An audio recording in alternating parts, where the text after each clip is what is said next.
तो साथियों हम पढ़ रहे हैं सर्वनाम। अब हमें सर्वनाम पढ़ना है निश्चयवाचक सर्वनाम के बारे में। इसके पिछले वीडियो में हमने पढ़ा था पुरुषवाचक सर्वनाम और पुरुष, उत्तम पुरुष, मध्यम पुरुष, अन्य पुरुष। आज हमको पढ़ना है निश्चयवाचक सर्वनाम क्या है। निश्चयवाचक सर्वनाम किसे कहते हैं? जिस सर्वनाम से निश्चय का बोध होता है, यानी कि जिस सर्वनाम शब्द से निश्चय का बोध हो, निश्चय का बोध हो, उसे क्या कहते हैं हम लोग? उसे निश्चयवाचक सर्वनाम कहते हैं। जैसे में यह, वह, ये, वे, ये सब क्या है? निश्चयवाचक सर्वनाम का उदाहरण है, यानी कि एग्जाम्पल है। ये सब क्या है? निश्चयवाचक सर्वनाम का उदाहरण है। जैसे कि मान लीजिए कि यह लड़का, वह लड़की, ये क्या हुआ हमारा? यह निश्चयवाचक हुआ, यानी कि यही लड़का चाहिए। लेकिन यह लड़का अच्छा है, मान लीजिए कोई कहता है यह लड़का, कोई कहेगा यह लड़का या वह लड़की, तो यही लड़का के बारे में कोई कह रहा है, वही लड़की के बारे में कोई कह रहा है, यानी कि निश्चय यही या वही लड़का लड़की होगा।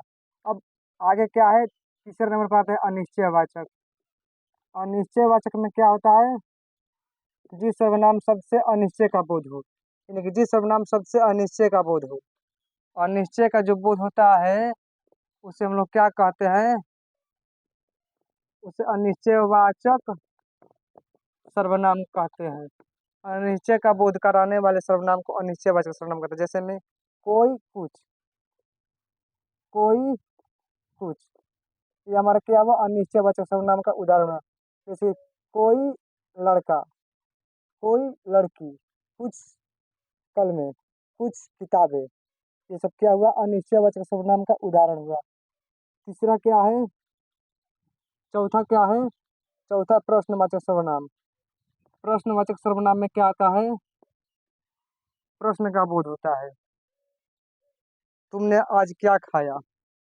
जिस सर्वनाम से प्रश्न का बोध हो, प्रश्न का बोध हो, यानी कि जैसे में मान लीजिए तुमने क्या खाया, तुमने क्या खाया, इसमें प्रश्नवाचक सर्वनाम कौन सा होगा? तुमने होगा कि क्या होगा कि खाया होगा? तो इसमें जो क्या है हमारा क्या है? प्रश्नवाचक सर्वनाम है। पा- अगला क्या हमारा है? पांचवा नंबर निजवाचक सर्वनाम। निजवाचक किसे कहते हैं?